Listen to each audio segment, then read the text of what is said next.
Ikutin natin 360 para makita nyo yung paligid ng ating fishing spot. Kahit ano, kakainin nila to, kakainin ko rin siya. Mga Wildlife, welcome to my channel. Why like this? Why like this? Gang gang. Mga Wildlife, talagang pinuntahan ko na dito umagang umaga, time check alas 5.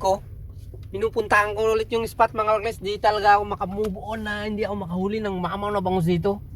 Kailangan makahuli ako para may isa tayong bibigyan ng mamaw na bangus. Siyempre masaya tayo doon tayo masaya. Kaya abangan nyo mga Wildlife ang ating mamaw na bangus.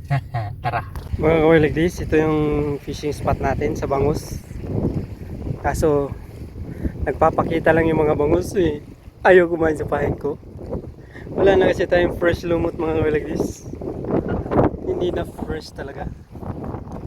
Yung galing pag frozen, mga ayaw ng bangus ng galing sa freezer. Baka daw may preservatives. Puntahan natin yung ating fishing rod. Baka sakali naman, baka naman makachamba tayong isa ngayon, makapagsinigang tayo ng mamaw na bangus. Ito yung fishing rod ko mga litan dun sa dulo, kaso hanggang dulo lang siya, wala talagang kagat eh. Pero tsaga-tsaga lang, ganun talagang buhay. Buhay mangingisda, magtsaga-tsaga ka lang, magkakaroon ka rin. Yan isang flutter ko mga Wildlife. Abangan natin.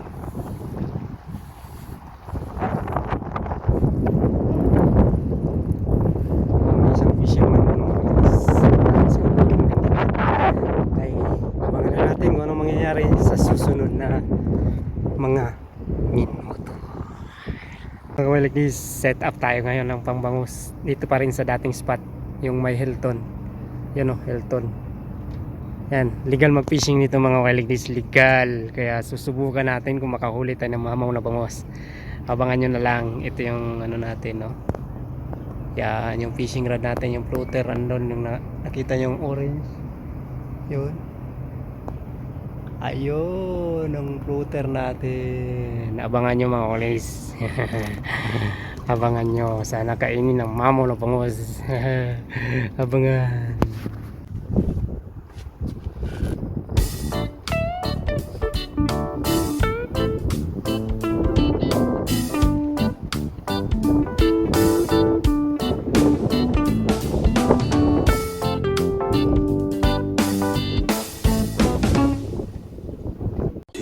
Hours later.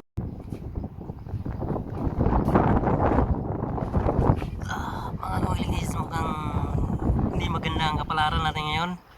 Maghihintay pa tayo ng 30 minutes pag wala talaga yun. Oras natin ay alas 8. 30 minutes lang mga Wildlife. Kanina pa tayo alas 5 nito, mukhang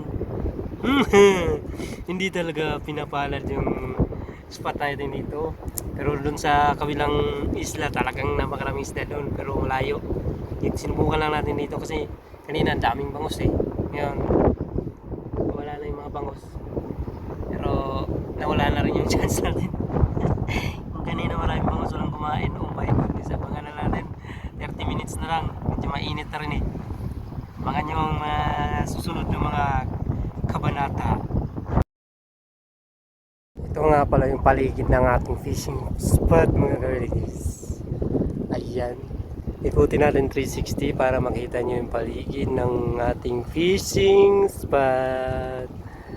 Ayan o, tataas ng mga building mga Wildlife. Sing taas ko. Alright, ayan yung fishing spot natin mga Wildlife. Siyempre may makakita kayo dyang pogi.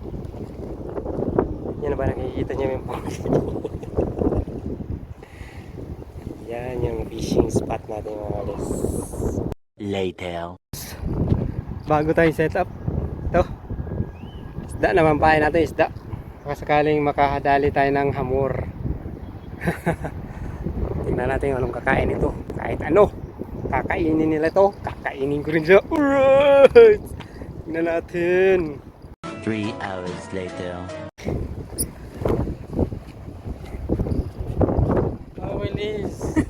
Uwi na naman tayong luhaan. Ngayon talagang luhaan. Zero mga Wildlife. Sana huwag kayong magsawa sa ating mga adventure. Abangan nyo yung mga next adventure natin talagang magkatsantok na naman tayo. Abangan nyo lang. Ito, luhaan na naman ako eh. Sus! Hindi talaga tayo tinalan sa spot na to. Yung bangos. Abangan nyo na lang mga kawalis, baka sa susunod na mga kabanata ng buhay ko. Makakahuli tayo mamaulit na bangos. Gaya ng mga nakaraan. Tapos, Okay. Don't forget to pag-push pa rin kayo ng notification bell. Baka sakaling sa susunod na video ko maganda. Oh, ngayon medyo zero. Okay lang yan. mag-SPF ka na daw. Oh. Walang SPF sa amin yan. Fisherman tayo. Fisherman. Mag-push pa rin ngayon ng notification bell at saka subscribe sa aking channel. Ay mo, next upload natin talagang the best yung mga hulihan natin ng mga mamaw.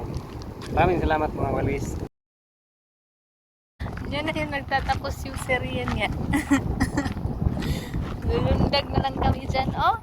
Maglundag-lundagan na lang kami dalawa. Maglalaro na lang kami dito sa may ano.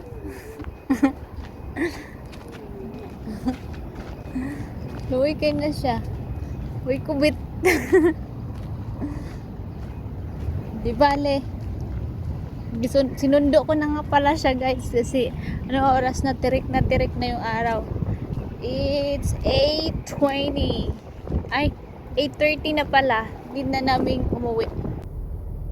Mag-shades na para hindi makita yung ating duling na mata. Siguro naduduling yung mga isda, hindi na kita yung aming mga pain, hindi talaga kumain mga walis. Zero talaga tayo yan. 100% zero, walang kumagat. So anong gagawin? Pero sige lang. Diyan pa rin kayo, suporta pa rin sa ating channel. Bibigyan ko pa rin kayo ng magagandang videos sa susunod na mga araw, mga linggo. Abangan nyo lang. Pag si Why Like This ang titira, ganun ako kalupit. Why Like This. Maraming salamat.